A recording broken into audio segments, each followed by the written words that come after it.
देखो ଶିଖରେ ଆପଣଙ୍କୁ ସ୍ୱାଗତ। ଆଜି ମୁଁ ଆପଣଙ୍କ ପାଇଁ ନେଇ ଆସିଛି ଦେଶ ବିଦେଶର 30ଟି ଗୁରୁତ୍ୱପୂର୍ଣ୍ଣ ଖବର। ଆପଣଙ୍କୁ ଅନୁରୋଧ ଭିଡ଼ିଓଟିକୁ ସମ୍ପୂର୍ଣ୍ଣ ଦେଖିବେ। ଭଲ ଲାଗିଲେ ଏହାକୁ ଲାଇକ୍ ଓ ସେୟାର ନିଶ୍ଚୟ କରିବେ। ନମ୍ବର 1 ମହଙ୍ଗା ମାଡ଼ ଜାରି। ଖୁଚୁରା ମୁଦ୍ରାସ୍ଫୀତି 7.41%ରେ ପହଞ୍ଚିଲା। ଦେଶବାସୀଙ୍କୁ ଦରଦାମ ବୃଦ୍ଧିରୁ କୌଣସି ପ୍ରକାରର ନିସ୍ତାର ମିଳୁନାହିଁ। ଦିନକୁ ଦିନ ମହଙ୍ଗା ମାଡ଼ର କଷ୍ଟ ବଢ଼ି ଚାଲିଛି। ସ୍ଥିତି ଏପରି ହୋଇଛି ଯେ ସେପ୍ଟେମ୍ବର ମାସରେ ଖୁଚୁରା ମୁଦ୍ରାସ୍ଫୀତି ବା ମହଙ୍ଗା ଦର 0.41% ବଢ଼ି 7.41%ରେ ପହଞ୍ଚି ଯାଇଛି। ଏହା ଚଳିତ ବର୍ଷ ଏପ୍ରିଲ ମାସ ପରେ ସବୁଠାରୁ ଅଧିକ। ଅଗଷ୍ଟ ମାସରେ ଖୁଚୁରା ମୁଦ୍ରାସ୍ଫୀତି 7% ରହିଥିଲା। ଖୁଚୁରା ମହଙ୍ଗା ଦର ଜୁଲାଇରେ 6.71% ଓ ଗତବର୍ଷ ଅଗଷ୍ଟରେ ଏହା 5.3% ରହିଥିଲା। ଖାଦ୍ୟଶସ୍ୟ ପନିପରିବା ଦର ଦ୍ରୁତ ଗତିରେ ବଢ଼ୁଥିବାରୁ ମୁଦ୍ରାସ୍ଫୀତି ହାର ମଧ୍ୟ ବଢ଼ିବାରେ ଲାଗିଛି। ଆର୍ବିଆଇ ସବୁବେଳେ ଖାଦ୍ୟ ସାମଗ୍ରୀର ଖୁଚୁରା ମୁଦ୍ରାସ୍ଫୀତି 2ରୁ 6% ରଖିବା ଉପରେ ଗୁରୁତ୍ୱ ଦେଇଥାଏ। ଏହାଦ୍ୱାରା ଅର୍ଥନୀତି ଉପରେ ଦରଦାମର ବୃଦ୍ଧିର ପ୍ରଭାବ କମ୍ ହୁଏ, କିନ୍ତୁ ମୁଦ୍ରାସ୍ଫୀତି ବୃଦ୍ଧି ସମସ୍ତଙ୍କ ଚିନ୍ତା ବଢ଼ାଇ ଦେଇଛି। ନମ୍ବର 2 ମହିଳା କାର୍ଡ ଖେଳିଲା ବିଜେଡି, ଅବନ୍ତୀ ଦାସ ହେଲେ ପ୍ରାର୍ଥୀ। ମହିଳା କାର୍ଡ ଖେଳିଲା ବିଜେଡି। ଆଲୋଚନା ପର୍ଯ୍ୟାଲୋଚନାର ଅନ୍ତ ଘଟେଇ କାଲି ବିଜେଡି ପ୍ରାର୍ଥୀ ଘୋଷଣା କରିଛି। ଧାମନଗର ନିର୍ବାଚନ ମଣ୍ଡଳୀରେ ହେବାକୁ ଥିବା ଉପନିର୍ବାଚନରେ ଅବନ୍ତୀ ଦାସ ହେଲେ ବିଜେଡି ପ୍ରାର୍ଥୀ। ଅବନ୍ତୀ ହେଉଛନ୍ତି ତିହିଡି ବ୍ଲକ ଅଧ୍ୟକ୍ଷା। ତିହିଡି ବ୍ଲକରେ ତାଙ୍କର ଦବଦବା ରହିଛି। ଏଥିସହ ସେ ପୂର୍ବତନ ବିଧାୟକ ରାଜେନ୍ଦ୍ର ଦାସଙ୍କ ସମର୍ଥକ ବୋଲି ଆଲୋଚନା ହେଉଛି। ସେଥିପାଇଁ ମୁଖ୍ୟମନ୍ତ୍ରୀ ନବୀନ ପଟ୍ଟନାୟକଙ୍କୁ କୃତଜ୍ଞତା ଜଣାଇଛନ୍ତି ଅବନ୍ତୀ। ନଭେମ୍ବର 3 ତାରିଖରେ ଅନୁଷ୍ଠିତ ହେବ ଧାମନଗର ଉପନିର୍ବାଚନ। ସେଥିପାଇଁ ଧାମନଗର ରାଜନୀତି ପାଣିପାଗ ଉଷ୍ମ ହେଲାଣି। ବିଜେପି ସୁର ସୂର୍ଯ୍ୟବଂଶୀଙ୍କୁ ପ୍ରାର୍ଥୀ କରିଥିବା ବେଳେ ବାବା ହରେକୃଷ୍ଣ ସେଠୀଙ୍କୁ ପ୍ରାର୍ଥୀ କରିଛି କଂଗ୍ରେସ। ନମ୍ବର 3 ଅପରାଜିତା ଷଡ଼ଙ୍ଗୀ ଆଇପିୟୁ କାର୍ଯ୍ୟନିର୍ବାହୀ କମିଟିକୁ ନିର୍ବାଚିତ। ବିଜେପିର ଭୁବନେଶ୍ୱର ସାଂସଦ ଅପରାଜିତା ଷଡ଼ଙ୍ଗୀ ସମ୍ମାନଜନକ ଇଣ୍ଟର ପାର୍ଲାମେଣ୍ଟାରୀ ୟୁନିୟନ ବା ଆଇପିୟୁ କାର୍ଯ୍ୟନିର୍ବାହୀ କମିଟି ସଦସ୍ୟ ଭାବେ ନିର୍ବାଚିତ ହୋଇଛନ୍ତି। ଆଇପିୟୁର 15 ଜଣିଆ କାର୍ଯ୍ୟନିର୍ବାହୀ କମିଟିକୁ ଶ୍ରୀମତୀ ଷଡ଼ଙ୍ଗୀ ଭାରତର ପ୍ରତିନିଧିତ୍ୱ କରିବେ। ରାୱାଣ୍ଡାର କିଗାଲିଠାରେ ହୋଇଥିବା ଏହି ନିର୍ବାଚନରେ ଅପରାଜିତାଙ୍କ ସପକ୍ଷରେ 18ରୁ 12ଟି ଭୋଟ ପଡ଼ିଥିଲା। ଲୋକସଭା ବାଚସ୍ପତି ଓମ୍ ବିର୍ଲା ଏହି ନିର୍ବାଚନରେ ବିଜୟୀ ହେବା ନେଇ ଅପରାଜିତାଙ୍କୁ ଆଖିଦୃଶିଆ ବ୍ୟବଧାନରେ ବିଜୟୀ ହୋଇଥିବାରୁ ଅଭିନନ୍ଦନ ଜଣାଇଛନ୍ତି। ଏହି ପ୍ରତିଷ୍ଠିତ ସଂସ୍ଥାର ସଦସ୍ୟ ଭାବେ ଅପରାଜିତା ସଫଳତାର ସହ କାର୍ଯ୍ୟ କରିବେ ବୋଲି ସେ କାମନା କରିଛନ୍ତି। ନମ୍ବର 4 ଭାରତୀୟ ସେନା ବିମାନ ମିଗ୍-29K ଦୁର୍ଘଟଣାଗ୍ରସ୍ତ। ପୁଣି ଦୁର୍ଘଟଣାଗ୍ରସ୍ତ ହେଲା ସେନା ବିମାନ। ଗୋଆରେ ଭାରତୀୟ ନେଭିର ମିଗ୍-29K ବିମାନ ଦୁର୍ଘଟଣାଗ୍ରସ୍ତ ହୋଇଛି। ତେବେ ଦୁର୍ଘଟଣାରୁ ଅଳ୍ପକେ ବର୍ତ୍ତି ଯାଇଛନ୍ତି ପାଇଲଟ। ତାଙ୍କ ଅବସ୍ଥା ସ୍ଥିର ରହିଛି। ଏନେଇ ଭାରତୀୟ ନୌସେନା ସୂଚନା ଦେଇଛି। ବିମାନରେ ଯାନ୍ତ୍ରିକ ତ୍ରୁଟି ହେତୁ ଏହି ଦୁର୍ଘଟଣା ଘଟିଥିବା କୁହାଯାଉଛି। ଘଟଣାର ତଦନ୍ତ ପାଇଁ ବୋର୍ଡ ଅଫ୍ ଇନକ୍ୱାରୀକୁ ନିର୍ଦ୍ଦେଶ ଦିଆଯାଇଥିବା ନୌସେନା କହିଛି। ପାଣିପାଗ ସୂଚନା। ଏବେ ନାହିଁ ବାତ୍ୟା, 14 ପରେ ସ୍ପଷ୍ଟ ହେବ। ସାଧାରଣତଃ ଅକ୍ଟୋବର ମାସ ଆସିଲେ ଓଡ଼ିଶାବାସୀଙ୍କ ମନରେ ବାତ୍ୟା ଛନକା ପଶେ। ତେଣୁ ଚଳିତ ବର୍ଷ ବି ଦ୍ୱିତୀୟ ସପ୍ତାହରେ ଏକ ମହାବାତ୍ୟା ସୃଷ୍ଟି ହେବାର ସମ୍ଭାବନା ଥିବା ବିଭିନ୍ନ ଗଣମାଧ୍ୟମରେ ପ୍ରକାଶିତ ହେଉଛି। ଫଳରେ ରାଜ୍ୟବାସୀଙ୍କୁ ବାତ୍ୟା ଭୟ ଘାରିଲାଣି। ହେଲେ ଏବେ ବାତ୍ୟା ଆସୁଥିବା ଖବରକୁ ଖଣ୍ଡନ କରିଛି ଭୁବନେଶ୍ୱରସ୍ଥିତ ଆଞ୍ଚଳିକ ପାଣିପାଗ କେନ୍ଦ୍ର। ବାତ୍ୟା ନେଇ ଭାରତୀୟ ପାଣିପାଗ ବିଭାଗ ପକ୍ଷରୁ କୌଣସି ସୂଚନା ଜାରି କରାଯାଇନଥିବା ସ୍ପଷ୍ଟ କରିଛନ୍ତି ଆଞ୍ଚଳିକ ପାଣିପାଗ କେନ୍ଦ୍ର ବୈଜ୍ଞାନିକ ଉମାଶଙ୍କର ଦାସ। ଏନେଇ ସେ କହିଛନ୍ତି, ଭାରତୀୟ ପାଣିପାଗ ବିଭାଗ ପକ୍ଷରୁ ବାତ୍ୟା ନେଇ କୌଣସି ସୂଚନା ଦିଆଯାଇନି। କେବଳ ଘୂର୍ଣ୍ଣିବଳୟ ସୃଷ୍ଟି ନେଇ ଗତ ଗୁରୁବାରଠୁ ସୂଚନା ଦିଆଯାଇଛି। ଘୂର୍ଣ୍ଣିବଳୟ ବଙ୍ଗୋପସାଗରରେ ସୃଷ୍ଟି ହେବ ବୋଲି ସୂଚନା ଦିଆଯାଇଥିବା ବେଳେ କେବେ ଓ କେଉଁଠି ସୃଷ୍ଟି ହେବ ସେ ନେଇ ଭାରତୀୟ ପାଣିପାଗ ବିଭାଗ ପକ୍ଷରୁ ସ୍ପଷ୍ଟ ସୂଚନା ଦିଆଯାଇନି। ଏହା ବାଦ ଘୂର୍ଣ୍ଣିବଳୟର ପରବର୍ତ୍ତୀ ସ୍ଥିତି ସମ୍ପର୍କରେ ବି ଭାରତୀୟ ପାଣିପାଗ ବିଭାଗ ପକ୍ଷରୁ ଆକଳନ କରାଯାଇ ନାହିଁ। ନମ୍ବର 6 ମାଲକାନଗିରିରେ ଆରମ୍ଭ ହେଲା ଏୟାରଷ୍ଟ୍ରିପ୍ କାର୍ଯ୍ୟ। ମାଲକାନଗିରି ଭଳି ଉପାନ୍ତ ଅଞ୍ଚଳରେ ନିଜ ମାଟିରେ ଲୋକେ ପାଇବେ ବିମାନ ସେବା। ଏନେଇ କାଲିଠାରୁ ଆରମ୍ଭ ହୋଇଛି ଏୟାରଷ୍ଟ୍ରିପ୍ କାର୍ଯ୍ୟ। 33 କୋଟି ବ୍ୟୟରେ 95 ହେକ୍ଟର ଜମିରେ ନିର୍ମାଣ ହେବ ଏୟାରଷ୍ଟ୍ରିପ୍। 2006 ମସିହାରେ ଯଦିଓ ଏହାର ପ୍ରକ୍ରିୟା ଆରମ୍ଭ ହୋଇଥିଲା, କିନ୍ତୁ କାଲିଠାରୁ ଏହି କାର୍ଯ୍ୟ ଆରମ୍ଭ ହୋଇଥିବା ବେଳେ ଡିସେମ୍ବର 2023ରେ କାର୍ଯ୍ୟର ଅବଧି ରହିଛି, ଯାହାକୁ ନେଇ ବେଶ୍ ଖୁସି ଅଛନ୍ତି ମାଲକାନଗିରିବାସୀ। ଅନ୍ୟପଟେ ନିର୍ମାଣ ହେବାକୁ ଥିବା ଏୟାରଷ୍ଟ୍ରିପ୍ରେ ଏବେ ବି ଜନବସତି ରହିଥିବା ବେଳେ ଲୋକେ ଚାଷ କରିଚାଲିଛନ୍ତି। ଠିକା ସଂସ୍ଥା କାର୍ଯ୍ୟ କରିବାରେ ଅସୁବିଧା ହେଉଥିବା କହିଥିବା ବେଳେ ପ୍ରଶାସନ ତୁରନ୍ତ ଏହାର ସମାଧାନ କରାଯିବ ବୋଲି ପ୍ରତିଶ୍ରୁତି ଦେଇଛି। ନମ୍ବର 7 ମୁଖ୍ୟ ବିଚାରପତିଙ୍କ ବଦଳି ଅଟକିଲା। ସୁପାରିଶକୁ ଗ୍ରହଣ କରିନାହାନ୍ତି କେନ୍ଦ୍ର ସରକାର।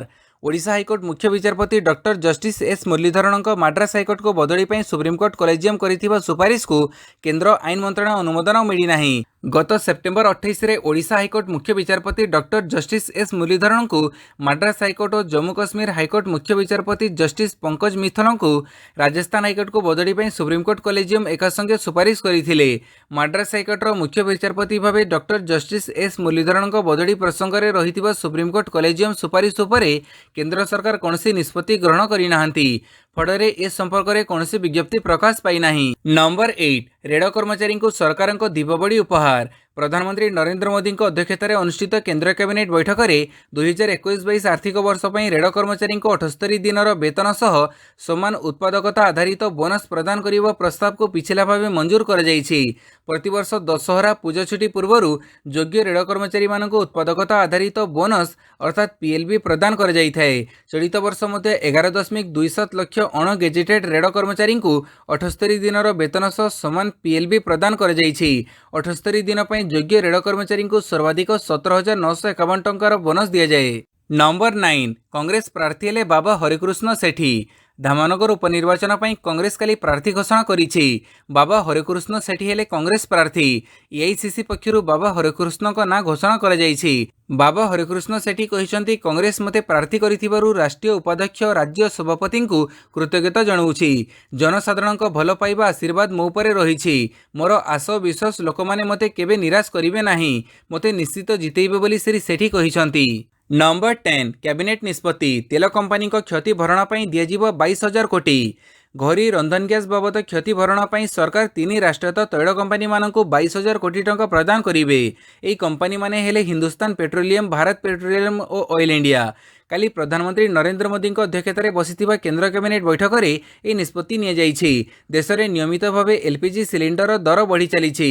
କେନ୍ଦ୍ର ସୂଚନା ପ୍ରସାରଣ ମନ୍ତ୍ରୀ ଅନୁରାଗ ଠାକୁର କହିଛନ୍ତି, ରାଷ୍ଟ୍ରାୟତ୍ତ ତୈଳ ମାର୍କେଟିଂ କମ୍ପାନୀମାନେ ଜୁନ୍ 2020ରୁ ଜୁନ୍ 2022 ମଧ୍ୟରେ 22,000 କୋଟି ଟଙ୍କାର କ୍ଷତି ସହିଛନ୍ତି। ନମ୍ବର 11 ଉତ୍କ୍ଷେପଣ ବିଫଳ ହୋଇଥିବା ରକେଟକୁ ନଷ୍ଟ କରିବାକୁ ଆତ୍ମଘାତୀ ସଂକେତ ପଠାଇଲା ଜାପାନ। ତ୍ରୁଟି ଯୋଗୁଁ ବୁଧବାର ଦିନ ଉତ୍କ୍ଷେପଣ ବିଫଳ ହୋଇଥିବା ଏପ୍ସିଲନ୍ ରକେଟକୁ ନଷ୍ଟ କରିବା ପାଇଁ ଆତ୍ମଘାତୀ ସଂକେତ ପ୍ରେରଣ କରାଯାଇଛି ବୋଲି ଜାପାନ ମହାକାଶ ଏଜେନ୍ସି କହିଛି। ରକେଟରେ ସମସ୍ୟା ଦେଖାଦେବାରୁ ତାହା ନିରାପଦରେ ଉଡ଼ି ପାରିନଥିଲା। ଷଷ୍ଠ ମହାକାଶ ଅଭିଯାନରେ 3ଟି ଥାକରେ ଉତ୍କ୍ଷେପଣ ହେବାକୁ ଥିବା ଡିଜାଇନ୍ କରାଯାଇଥିବା ଉକ୍ତ ମାନବରହିତ ରକେଟଟି କେତେଗୁଡ଼ିଏ ଉପଗ୍ରହ ନେଇ କକ୍ଷପଥରେ ଉପସ୍ଥାପନ କରିବାକୁ ଯାଉଥିଲା। ରକେଟଟି ସ୍ୱାଭାବିକ ଉଡ଼ାଣ କରିପାରିଲା ନାହିଁ। ଭୂପୃଷ୍ଠକୁ ଖସିଲେ ବିପଦ ସୃଷ୍ଟି ହେବାର ସମ୍ଭାବନା ଥିବାରୁ ଏଭଳି ଆଶଙ୍କା ଏଡ଼ାଇବାକୁ ପଦକ୍ଷେପ ଗ୍ରହଣ କରି ଆମେ ଉକ୍ତ ରକେଟକୁ ନଷ୍ଟ କରିବା ଲାଗି ସଂକେତ ପଠାଇଲୁ ବୋଲି କହିଛି। ଉଡ଼ାଣ ଆରମ୍ଭ କରିବାର ମାତ୍ର 7 ମିନିଟ୍ ମଧ୍ୟରେ ରକେଟର ଉଡ଼ାଣ ବାତିଲ କରାଯାଇଥିଲା। ସ୍ୟାଟେଲାଇଟ୍ ସମେତ ରକେଟଟି ସମୁଦ୍ରରେ ଖସି ପଡ଼ିଥିବା ସେମାନେ କହିଛନ୍ତି। ନମ୍ବର 12 ଆଣବିକ ଆକ୍ରମଣ କଲେ ପେଣ୍ଟାଗନ ଦେବ ଜବାବ। ପୁଟିନଙ୍କୁ ବାଇଡେନଙ୍କ ଚେତାବନୀ। ପାଖାପାଖି 8 ମାସ ଧରି ଚାଲିଥିବା ରୁଷିଆ ଓ ୟୁକ୍ରେନ୍ ଯୁଦ୍ଧରେ ଆଣବିକ ଅସ୍ତ୍ରଶସ୍ତ୍ର ବ୍ୟବହାର ନେଇ ଆଶଙ୍କା ବୃଦ୍ଧି ପାଇଛି। ରୁଷିଆର ରାଷ୍ଟ୍ରପତି ଭ୍ଲାଡିମିର ପୁତିନଙ୍କ ଦ୍ୱାରା ଆଣବିକ ଆକ୍ରମଣର ଭୟ ମଧ୍ୟରେ ଆମେରିକାର ରାଷ୍ଟ୍ରପତି ଜୋ ବାଇଡେନ ଏକ ବଡ଼ ବିବୃତ୍ତି ଦେଇଛନ୍ତି। ସେ ଚେତାବନୀ ଦେଇଛନ୍ତି, ଯଦି ରୁଷିଆ ଆଣବିକ ଆକ୍ରମଣ ଆରମ୍ଭ କରେ ତେବେ ପେଣ୍ଟାଗନ ଚୁପ୍ ବସିବ ନାହିଁ। ପେଣ୍ଟାଗନ ଏହାର ଠିକଣା ଜବାବ ଦେବ। ପେଣ୍ଟାଗନ ଜବାବ ପାଇଁ ତାଙ୍କୁ ଉତ୍ତର ମାଗିବାର ଆବଶ୍ୟକତା ନାହିଁ ବୋଲି ବାଇଡେନ ସ୍ପଷ୍ଟ କରିଛନ୍ତି। ବାଇଡେନ କହିଛନ୍ତି ଯେ ରୁଷିଆ ପାଇଁ ଆମେରିକାର ଉତ୍ତର ପ୍ରସ୍ତୁତ ଅଛି। ଯଦି ପୁଟିନ ୟୁକ୍ରେନରେ ଆଣବିକ ଅସ୍ତ୍ରଶସ୍ତ୍ର ବ୍ୟବହାର କରନ୍ତି ତେବେ ଆମେରିକା ଏହାର ମୁକାବିଲା ପାଇଁ ସମ୍ପୂର୍ଣ୍ଣ ପ୍ରସ୍ତୁତି ଚଳାଇଛି। ନମ୍ବର 13 ନଭେମ୍ବରରେ ଭାରତ ଗସ୍ତରେ ଆସିବେ ଆମେରିକା ଅର୍ଥ ସଚିବ। ଆମେରିକା ଅର୍ଥ ସଚିବ ଜାନେଟ୍ ଏଲେନ୍ ନଭେମ୍ବର ମାସରେ ଭାରତ ଗସ୍ତରେ ଆସିବେ। ସେ ଆମେରିକା ଭାରତ ଅର୍ଥନୀତି ଓ ଫାଇନାନ୍ସିଆଲ ସହଭାଗିତା ବୈଠକର 9ମ ସଂସ୍କରଣରେ ଯୋଗ ଦେବେ। ବିଶ୍ୱ ସବୁଠୁ ଗୁରୁତ୍ୱପୂର୍ଣ୍ଣ ଆର୍ଥିକ ଚ୍ୟାଲେଞ୍ଜକୁ ସାମ୍ନା କରିବାକୁ ହେଲେ ଦୁଇ ରାଷ୍ଟ୍ର ମଧ୍ୟରେ ଦୃଢ଼ ସମ୍ପର୍କ ରଖିବା ଉପରେ ଜାନେଟ୍ ଜୋର ଦେଇ ଆସୁଛନ୍ତି। ସେ ତାଙ୍କର ଭାରତ ପ୍ରତିପକ୍ଷ ନିର୍ମଳା ସୀତାରମଣଙ୍କୁ ଭେଟିବା ପରେ ନୂଆଦିଲ୍ଲୀ ଗସ୍ତ ସମ୍ପର୍କରେ ଘୋଷଣା କରିଛନ୍ତି। G20 ବୈଠକ ପୂର୍ବରୁ ସେ ଅର୍ଥ ସଚିବ ଭାବେ ଭାରତକୁ ପ୍ରଥମ ଗସ୍ତ କରିବେ ବୋଲି କହିଛନ୍ତି। ନମ୍ବର 14 ଖାଡଗେଙ୍କ ସମର୍ଥକଙ୍କ ସହ ମାରପିଟ ଆଶଙ୍କା। ଦୁଇଥର ଥରୁରଙ୍କ ୟୁପି ଗସ୍ତ ବାତିଲ। କଂଗ୍ରେସ ସଭାପତି ନିର୍ବାଚନରେ ପ୍ରାର୍ଥୀ ହୋଇଥିବା ଶଶି ଥରୁର ବାଧ୍ୟ ହୋଇ 2 ଦିନରେ 2 ଥର ନିଜର ଉତ୍ତରପ୍ରଦେଶ ଗସ୍ତ ବାତିଲ କରିଛନ୍ତି। ଦଳ ପକ୍ଷରୁ ତାଙ୍କୁ ରାଜ୍ୟର ରାଜଧାନୀ ଲକ୍ଷ୍ନୌ ଗସ୍ତ ନ କରିବାକୁ ପରାମର୍ଶ ଦିଆଯାଇଛି। ତାଙ୍କ ବିରୋଧରେ ପ୍ରାର୍ଥୀ ହୋଇଥିବା ମଲ୍ଲିକାର୍ଜୁନ ଖାଡଗେଙ୍କ ସମର୍ଥକଙ୍କ ସହ ମାରପିଟର ଆଶଙ୍କା ଥିବାରୁ ଥରୁରଙ୍କୁ ଲକ୍ଷ୍ନୌ ଯିବାକୁ ବାରଣ କରାଯାଇଥିଲା। ଖଡଗେ ଯେଉଁଦିନ ନିଜ ସପକ୍ଷରେ ଦଳର ସମର୍ଥନ ହାସଲ କରିବାକୁ ଲକ୍ଷ୍ନୌ ଯିବାର ଥିଲା, ସେହିଦିନ ଥରୁର ମଧ୍ୟ ସେଠାକୁ ଯାଇଥାନ୍ତେ। ବିବାଦ ଆଶଙ୍କାରେ ଦଳ ପକ୍ଷରୁ ଥରୁରଙ୍କୁ ପଛଘୁଞ୍ଚା ଦେବାକୁ କୁହାଯାଇଛି। ନମ୍ବର 15 ପରଫ୍ୟୁମ୍ ବିକିବା ଆରମ୍ଭ କଲେ ବିଶ୍ୱର 1 ନମ୍ବର ଧନୀ ଏଲନ୍ ମସ୍କ। ଟେସ୍ଲା ଓ ସ୍ପେସ୍ଏକ୍ସ କମ୍ପାନୀ ପରେ ଏବେ ପରଫ୍ୟୁମ୍ ବିକିଲେ ବିଶ୍ୱର 1 ନମ୍ବର ଧନୀ ଏଲନ୍ ମସ୍କ। ଗତ କିଛି ଦିନ ତଳେ ଟ୍ୱିଟର ଡିଲ୍କୁ ନେଇ ଚର୍ଚ୍ଚାରେ ଥିବା ଏଲନ୍ ମସ୍କ ଏବେ ପରଫ୍ୟୁମ୍ କମ୍ପାନୀ ଆରମ୍ଭ କରିବା ନେଇ ଚର୍ଚ୍ଚାରେ ଅଛନ୍ତି। ଦ ବୋରିଂ କମ୍ପାନୀ ନାମକ ଉଦ୍ୟୋଗ ମାଧ୍ୟମରେ ବର୍ନଟ୍ ହେୟାର ନାମକ ପରଫ୍ୟୁମ୍ ଲଞ୍ଚ କରିଛନ୍ତି ମସ୍କ। ନୂଆ ବ୍ୟବସାୟ ଆରମ୍ଭ କରିବା ସହିତ ଏଲନ୍ ମସ୍କ ତାଙ୍କ ଟ୍ୱିଟର ବାୟୋକୁ ମଧ୍ୟ ବଦଳାଇଛନ୍ତି। ଏବେ ଏଲନ୍ ମସ୍କଙ୍କ ବାୟୋରେ ଲେଖାଯାଇଛି, परफ्यूम सेल्समैन सूचना मुताबक यह परफ्यूम्र मूल्य रही $100। भारतीय मुद्रा अनुଯାयी यार मूल्य 8200 रु अधिक हेब। लोके यह परफ्यूम को क्रिप्टो करेन्सी माध्यम किनीपारे।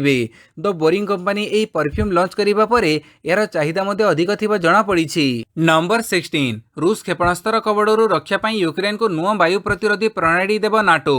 यूक्रेन उपरे रूसर आक्रमण दिनक दिन आहरी भयंकर होउथबा बेले यूक्रेन एक ध्वंस स्तूपरे परिणत हेबारे लागिछि। तेबे यूक्रेन को रक्षा करने को एक नुआ वायु प्रतिरक्षा व्यवस्था प्रदान करने को नाटो देश माने घोषणा करिसंती। बुधवार दिन नाटो मुख्यालय अनुष्ठित एक बैठक में यह सामरिक सहायता प्रदान करने को निष्पत्ति नियाଯାଇଛି। अमेरिकार प्रतिरक्षा सचिव लॉयड ऑस्टिन यह घोषणा करने सह यूक्रेन उपरे रूस राष्ट्रपति व्लादिमीर पुतिन क्षेपणास्त्र आक्रमण को निंदा करिसंती। यूक्रेन बेसामरिक अंचल को रूस टार्गेट करने निंदनीय बोली से कहिसंती। नंबर 17 भारत आसिला चीन कार कंपनी BYD। दीर्घ दिन पर चीन एक संस्था भारतीय बजार में प्रवेश करिछि। चीन इलेक्ट्रिक कार निर्माता BYD भारत में यार प्रथम SUV ऑटो 3 को उन्मोचन करिछि। BYD सारा विश्व में यार काय विस्तार करुछि। भारत व्यतीत Norway, Thailand, New Zealand, Singapore, Brazil, Costa Rica और कोलंबिया रे मध्य यह निज गाड़ी बिक्री आरंभ करिछि। 2023 रे यह जापान रे प्रवेश करने को लक्ष्य रखिछि। जदियो कार बिक्री क्षेत्र में BYD नुआ संस्था किंतु भारत में संपूर्ण नुआ नुहे। 2007 रे यह बैटेरी निर्माण करने लगी भारत आसिबा सह चेन्नई रे कारखाना स्थापना करिथिला। 2013 रु बस निर्माण आरंभ करिथिला।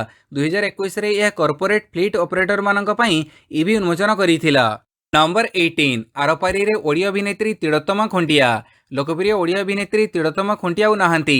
तांको परिवार सूत्ररू जना पड़िछि जे दीर्घ दिन धरी से हृदरोग रे पीड़ित थिले। किछि दिन हेब भुवनेश्वर उत्कल हॉस्पिटल रे चिकित्सित होउथिले। बुधवार तांकर देहांत होइतिबा परिवार लोक सूचना देइछंती। फिल्म, सीरियल एवं नाटक रे से दीर्घ दिन धरी अभिनय करी ओडिशार कलाकार महल रे निजर स्वतंत्र परिचय सृष्टि करिथिले। नंबर 19 आंदोलन को कठोर स्तर दमन करुछंती ईरान सरकार। ईरान रे चलिथिबा जन आंदोलन दिनक दिन तीव्र हेबारे लागिछि। याको दमन करबाकू ईरान सरकार मध्य कठोर पदक्षेप ग्रहण करुछंती। पुलिस गोड़ी रे मृत्यु संख्या बढ़ी चलीछि। अन्य पक्षरे शह शह लोकंकु ईरान सरकार एही आंदोलन रे संपृक्ति अभियोग रे गिरफ करिसंती अथवा अटक रखुछंती। राजधानी तेहरान रे 60 दंगाकारी को नोटिस पठाई पुलिस। सेहीपरि दक्षिण ईरान रो होर्मुजगन रे 66 जन दंगाकारी निकट को नोटिस पठा जाइछि। 13 जन विरुद्ध रे गिरफ परवाना जारी कर जाइछि। एही लोक माने बेआईन भावे एकत्रित हेबा सह देशद्रोही काम करिबा सरकारी और शहरी संपत्ति को नष्ट करिसंती बोली ईरान सरकार कहिसंती। नंबर 20 मांडिया उत्पादन वृद्धि पई हाथ मिळेइबो उत्कल गोथे विश्वविद्यालय। पुष्टिकर समृद्ध मिलेट व मांडियार उत्पादन वृद्धि पई जर्मनी गोथे विश्वविद्यालय सह उत्कल विश्वविद्यालय हाथ मिळेइबो। सर्वनिम्न जल व्यवहार, निम्न अंगारकाम्ल और मरुड़ी परिस्थिति रे मध्य मांडिया चाष करा जाई परिबो। एही शस्य जलवायु अनुकूल फसल। कोरापुट और रायगढ़ आदिवासी मानक उपरे होइथिबा अनुसंधान रु जणा पड़िछि जे ओडिशार चाष जमी और आदिवासी संप्रदाय मध्य मांडिया रे पुनर्जीवन होई परिबो बोली गोथे विश्वविद्यालय प्रोफेसर रोलांड हार्डेनबर्ग कहिसंती। उत्कल विश्वविद्यालय अंतर्जातीय कार्यालय द्वारा आयोजित खाद्य सार्वभौमत्व, खाद्य सुरक्षा तथा बाहर शीर्षक वक्तृता प्रदान करी प्रोफेसर रोलांड यह कहिसंती। नंबर 21 चिकित्सा पई सिंगापुर गले लालू। आरजेडी सुप्रीमो तथा बिहार पूर्वतन मुख्यमंत्री लालू प्रसाद यादव दीर्घ दिन हेब असुस्थ अछंती। से किडनी जनित समस्या पीड़ित अछंती। एथिपई चिकित्सा लागि सिंगापुर जाइछंती लालू। सेठारे तांको झियो रोहिणी स्वागत करिछंती। निकटरे लालू यादवଙ୍କ आवेदन पर स्वतंत्र सीबीआई कोर्ट तांको पासपोर्ट रिलीज करबाको अनुमति देइथिला। एहा परे से चिकित्सा पई सिंगापुर जाइछंती। Number 22 Cuttack Balijatra plot booking लागि नीलाम को विरोध, निष्पत्ति प्रत्याहार पई दाबी। आगक आसुची ऐतिहासिक बालीजात्रा। एथिमे आरंभ हो जाइछि प्लॉट बुकिंग प्रक्रिया। चलित वर्ष प्लॉटर दर वृद्धि पाई। 1000 वर्गफुट प्लॉट पर 50,000 टंका रखा जाइछि। एने नीलाम प्रक्रिया आरंभ हो जाइछि। तेबे नीलाम प्रक्रिया को तीव्र विरोध करिछि बालीजात्रा व्यवसायिक मिलित मंच। मंच काली एक सामाजिक सम्मेलन में यह नीलाम प्रक्रियार प्रत्याहार पई दाबी करिछि।